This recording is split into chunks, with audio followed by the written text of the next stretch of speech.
Are you feeling conflicted right now whether you want to buy or rent a home in 2024? Interest rates are through the roof, home prices are sky high, and inventory is super low right now. Well, I have good news for you. By the end of this video, you're going to know exactly whether you want to buy or rent a home. I'm going to take it to the next level and break down all the actual numbers, whether it makes more financial sense to rent or buy a house in this current housing market. There was a video back in 2019 that taught the 5% rule.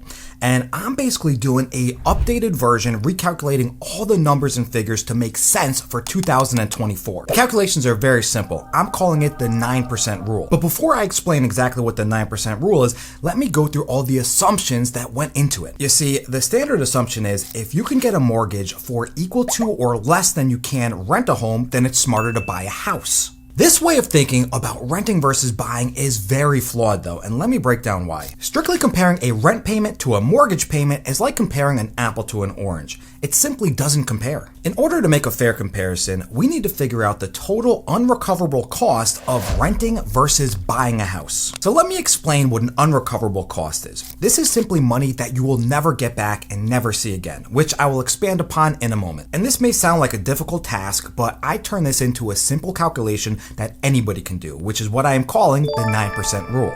By the way, my name is Andy Coleman. I've rented and sold over 700 homes in the last 4.5 years. I have a crazy amount of real world and practical experience when it comes to renting versus buying. Plus, I've meticulously crunched the numbers over the past few months so I can give you an accurate assessment of whether you want to buy or own a house in 2024. So as I was saying before, an unrecoverable cost is simply a cost that has no residual value. So what that means in this situation is all the money that you're putting into renting a home, at the very end, when your lease is over, you will walk away with absolutely zero. Think about it like this. If you lease versus buy a car, once your lease is up, let's say after 3 years, and you give the car back, you get nothing back in return. As opposed to if you had bought the car, then now you have a car that you can actually sell and recoup some of your investment.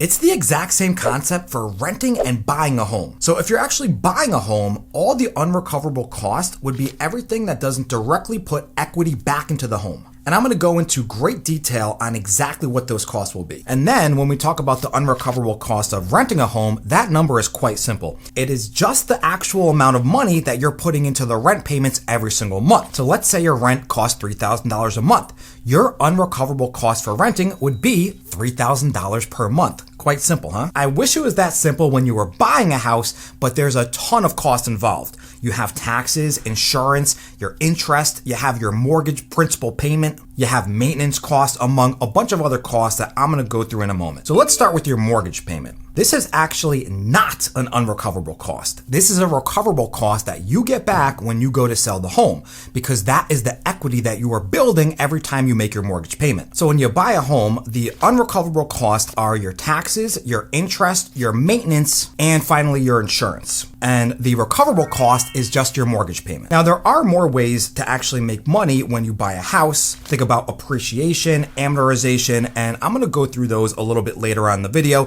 To keep it simple right now, let's just talk about the 5 main costs. And I'm not going to include electricity or water or internet or anything like that, because you have to pay those expenses whether you're renting or whether you're buying, so they just cancel each other out. The current interest rate for a mortgage right now is about 7%, which is dramatically higher than it has been in the last few years. So let me explain exactly how we get to the 9% rule and how you can apply it to renting versus buying. So let's take our first unrecoverable cost, which is going to be property taxes, which is pretty easy for everybody to understand. You pay property taxes to own the home, and there is no residual value in that, meaning when you go to sell the home, you're not going to recoup your property taxes. Typically, the property taxes are about 1% of the home's value per year. So that would be the first piece in the 9% rule, is that 1% for property taxes. Now, the next step is maintenance cost. We have to think about all the maintenance that goes into actually owning a home. Maintenance costs are going to cover a huge range of expenses. We're talking about having to replace a roof for $30,000 or talking about having to replace a refrigerator for $3,000 and anything and everything in between that you're going to do maintenance on the house for. You have to remember though, some maintenance actually adds appreciation to the home. So when you go and sell it, you're going to get that money back and then some. An example would be if you go to renovate a kitchen that is 15 years outdated, When you go to sell the home, let's say you put about $20,000 into the kitchen renovations, wow, you're gonna get a little bit more than the $20,000 you put in. So even though maintenance is technically an unrecoverable cost, if you do the right kind of maintenance, it will add value to your home. Finding the exact number for maintenance costs can be very difficult. So a lot of people just estimate 1% of the home's value per year. So now we're at 2%, and that is the second part of the 9% rule. So let me show you how we get the extra 7%. So that is gonna be the cost of capital, meaning the interest that you pay on the mortgage that you take out for your home. Now this unrecoverable cost has to be broken down into two different components: the cost of the equity and the cost of the debt. So let's use a new homeowner as an example, because most homeowners are gonna finance the purchase of a home. Let's just say you put down 20% on the home, which would avoid the PMI insurance, meaning you would finance 80% of the mortgage. That 80% of the mortgage will result in an interest cost. As of April 2024, I can find a mortgage hovering right around the 7% range. So now your last unrecoverable cost of your mortgage interest is going to be 7%. And that is how we get 9%. 1% for your taxes, 1% for your maintenance, and 7% for your interest. And that's how we get to 9%. Now, that is a fairly easy calculation to get to, and I'm going to show you how to apply that to renting versus buying in a moment. But let's talk about the cost of equity capital right now, because this one's a little bit harder to understand and takes a little bit of digging into some data. Now, in our example where we put down 20% on the mortgage of a home, on that 20%, there's a cost of equity capital. When you put down 20% on a home, you're taking the decision, instead of taking that 20% and investing it into a real estate asset, you could have taken that 20% and invested it into the stock market and continued to rent a home instead. It is this scenario that creates an opportunity cost, which is a true economic cost of a homeowner that decides to buy instead of rent. To estimate this opportunity cost, we have to find out the expected returns for both real estate and for stocks. And a great place to start is historical data. According to Case-Shiller, the historical annual average national appreciation rate since 1987 through July of 2023 is 4.8%. or 1.7% adjusted for inflation. Looking at the S&P 500 from 2013 to mid-2023, the average S&P 500 return for the last 10 years is 12.39%. or 9.48% when adjusted for inflation. And this is all quite a bit higher than the national historical average. Meaning, if you're going to invest in, let's say, an index fund like Vanguard's VOO, the national average on that is 12.39%. If you go and buy a home, you could have used that 20%, put it in the Vanguard VOO index fund, and gained that 12.39% over a 10-year period. Now, on the flip side, if you had bought a home with that 20% and held it for 10 years, on average, you would have gained 4.8% in appreciation over that same 10-year period. Now, if we take these numbers as they are, 4.8% for real estate appreciation and 12.39% for the S&P 500 returns, we would have an expected return difference between real estate and stocks of 7.59%. To keep things simple and be conservative, we can round that number down to 7%, which is the exact same cost to borrow capital, which is 7%, which is the interest rate of a current mortgage right now in April of 2024. So again, that is how I come up with the 9% rule. We have our 1% for maintenance, our 1% for taxes, and our 7% of cost of capital. So the 9% rule can be used to calculate the unrecoverable cost on an apples to apples basis, comparing renting versus buying. This thinking can be a quick reference for anybody that wants to calculate the renting versus buying decision. And I'm going to show you exactly how to use the 9% right now. Take the value of the home that you are considering and multiply it by 9%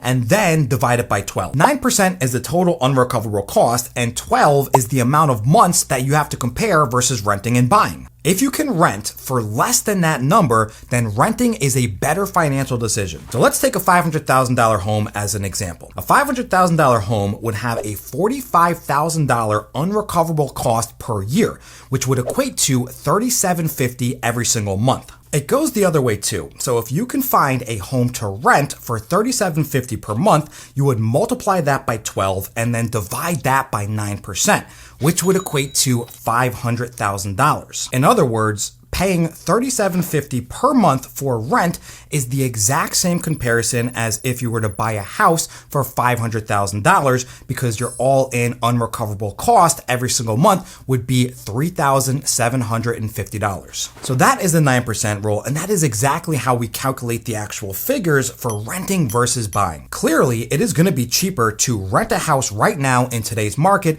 as opposed to buying a home. This is because the interest rates are very high right now, and the price of homes are also very high. But we're only talking about the cost right now. If we start comparing cost over a 10-year period, then buying becomes a better financial decision. Still, there is no doubt that the 9% rule is an oversimplification. So let me try saying it another way. One of the largest costs of owning a home is the opportunity cost of equity capital. If you put $100,000 down on a $500,000 home, which is 20% of your down payment, you now have spent $100,000 on a real estate asset instead of, let's say, investing it in the stock market. The difference in expected return versus buying a home or investing in the stock market is an opportunity cost. That is the real economic cost that a homeowner needs to account for when thinking about renting versus buying. The way I like to think of renting versus buying is, yes, it is a little bit cheaper to rent a house right now.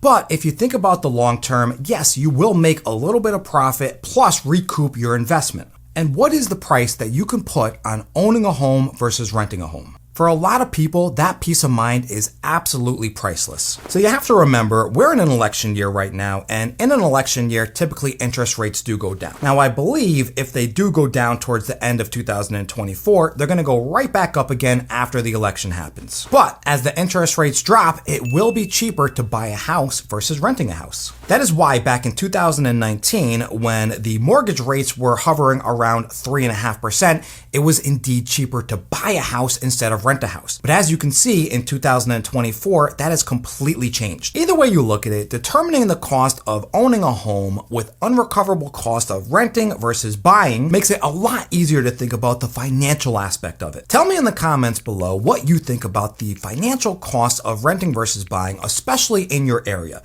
Does it make more sense for you to rent a house right now, or does it make more sense for you to buy a house right now?